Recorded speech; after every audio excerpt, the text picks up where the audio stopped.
Home brothers, I want to talk about Islam and what Islam represents to me. I'm a world traveler. I've been around the world, been to maybe, 10 or 15 countries, and I speak 4 languages, and I've met several Muslims in my travels, and my impression of them is not very good. I don't think they're clean people, especially in public spaces. I don't think they're particularly respectful or rational people. And the desert, the sand, follows them everywhere they go. So there's a desert in the middle of Belgium, and that's the Muslim district. And the reason this happens is because they eat so much meat, and they use public grass for their goats and their animals. In Italy, there's scandals where they leave the heads and bones and carnage out on the public grass in the public square, the largest public square in Europe, in Padua, Italy. It's littered with these sheep heads and goat heads, and it's really, really disgusting. And these people manage to eke out an existence in the cities, and the reason why they are immigrating to cities is because they're a parasitic group that ruins their environment and then requires the environment, the water, the resources of others in order to survive. So you're not going to find a whole lot of Islamic or Muslim farmers. I know there are some in the mountains in Afghanistan before they were forced by the CIA and the Jews and the Americans to grow opium. There are some reasonably beautiful pictures from those areas in Afghanistan, but oh yes, and there's some good parts of Iran as well, but there's for the most part Islam, as we call it, is slime, and the Muslims, we call them mud slimes, are a menace in the world, and they're overpopulating, and they're eating tons of meat. And sort of a secret about their society is there's a lot of sex with the animals, and their prepuces get infected, and this is how they started their tradition of circumcision and their radically anti-male practices. So I think it's, generally speaking, very obviously on the outset, it's a really nasty thing. If you think, well, I kind of like Islam, but I don't like Judaism, that's hard to say because they're mixing right now and they're becoming one. So if you've been to Israel, you'll see that all the Jews there speak Arabic, and they have to, and there's a large population of Arabs living in Israel. Perhaps this could be the start of them learning to be more vegetarian or more respectful to the environment. That could be a positive thing about the mixing going on in Israel, because Israel is the second largest, or has the second highest proportion of vegetarians in their population, next to India, and that's admirable. That's a good thing. That could be a start to them beginning to act decent and caring for the environment. I think we should pray for that because they really, really need it. And as for the Muslim presence in Europe, it's largely negative. I don't think the good Muslims are really moving there particularly, but they're more like rats that are running over to garbage, and everything that's wrong with Europe attracts these parasites to come down onto the cities. And really the golden treasure in all of Europe is in the countryside, and definitely not in these cities, especially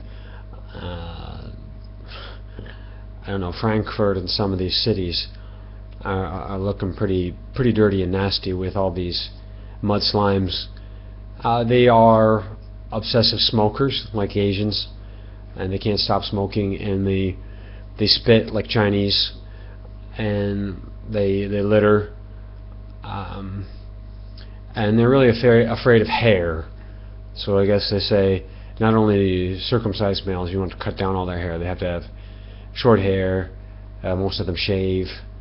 Some of them maybe like me, they just can't. It's because there's just too much manliness coming out. But I guess it says in the Quran you shave your armpits, and the men shave their armpits. It's pretty gay. But let's talk about some positive things, because we don't hear a lot of positive things about Islam. I'll finish off with the positive things that we need to learn from Islam. Number one is brotherhood. They have large brotherhood sessions. They split up the men and the women nicely. They have large music bands of men. Muslims could easily get 20 guys together to play drums and chant and do things like that.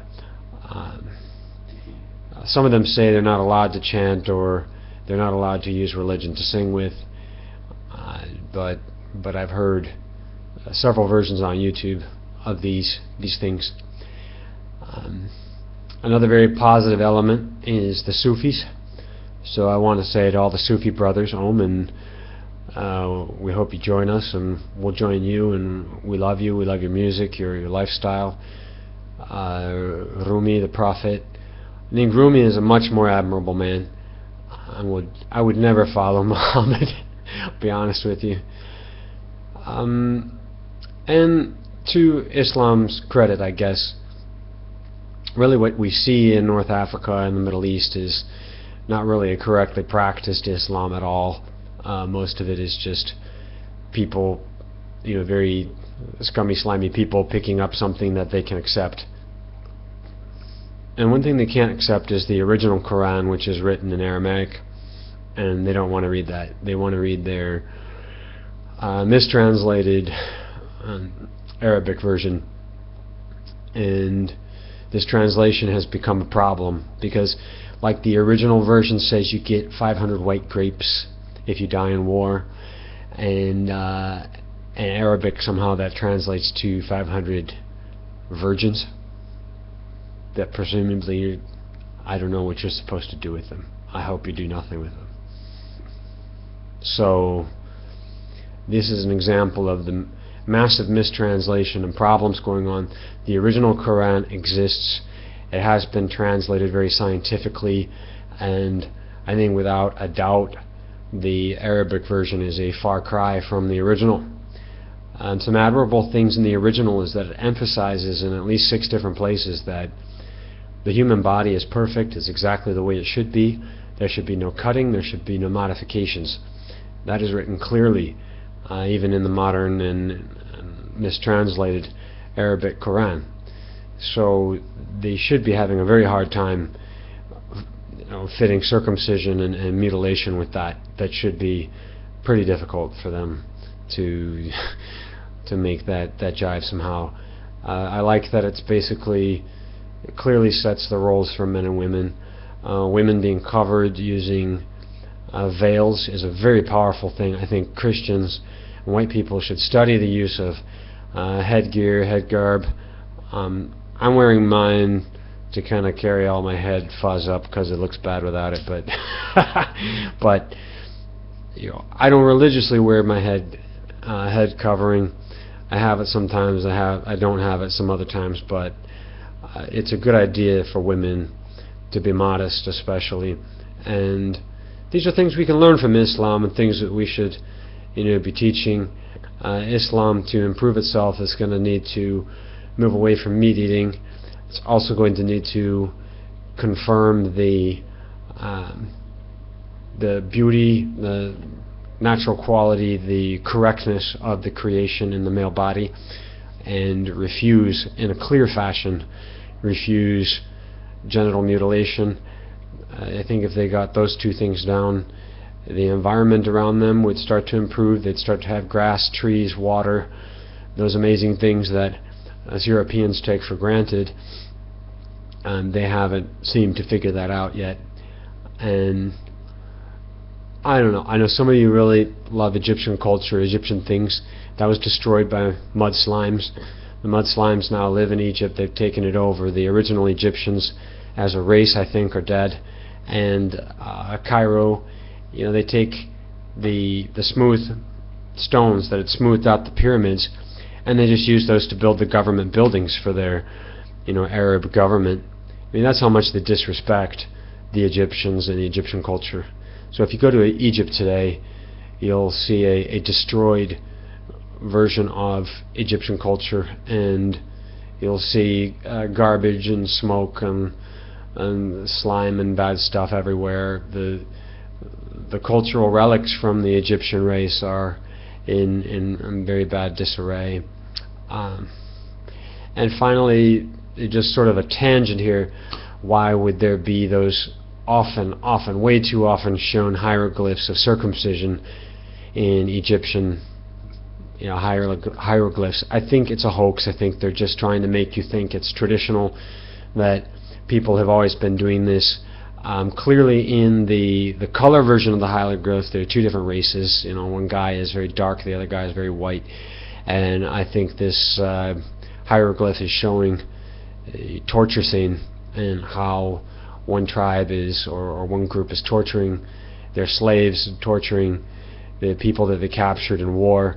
And don't think it symbolizes that Egyptians on average were doing this horrible things to themselves.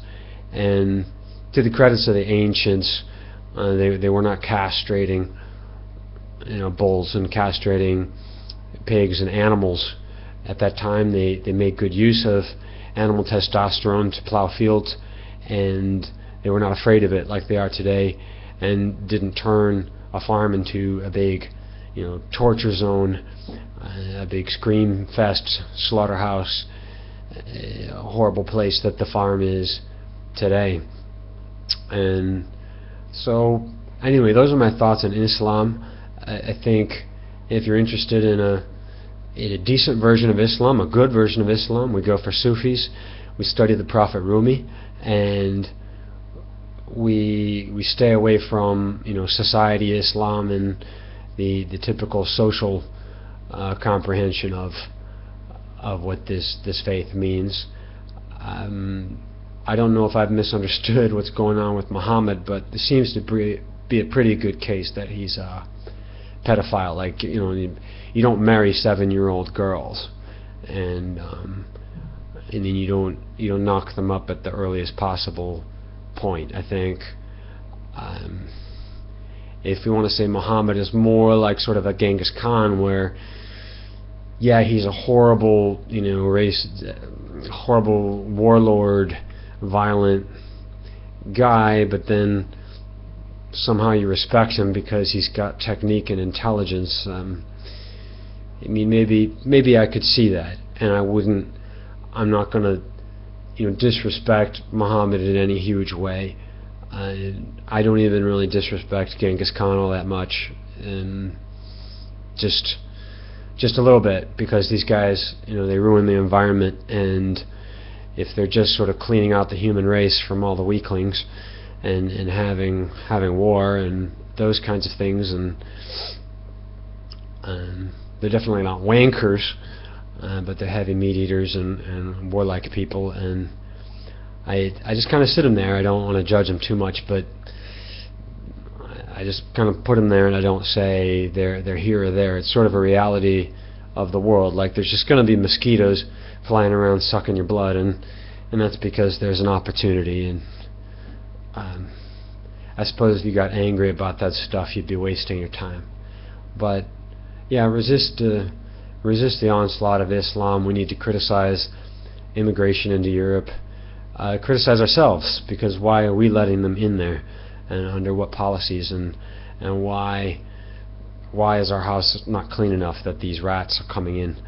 And thankfully, if we get out into the countryside, you're not going to find Jews, gypsies, any of the others, what would you call nomadic, raping and pillaging races. You're not going to find them there because they can't survive. They can't work an honest day. So and we will be able to do that. We will do that, and we'll be away from them.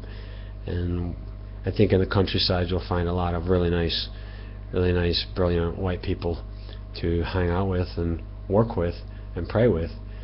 So it's a question that's not super far away, but it's also probably going to be completely dealt with by the time we have our brotherhood in a real position in the countryside, probably in Europe. Okay, so Om brothers, and God bless. And that's the Muslim district. And the reason this happens is because they eat so much meat, and they use public grass for their goats and their animals. In Italy there's scandals where they leave the heads and bones and carnage out on the public grass in the public square, the largest public square in Europe, in Padua, Italy.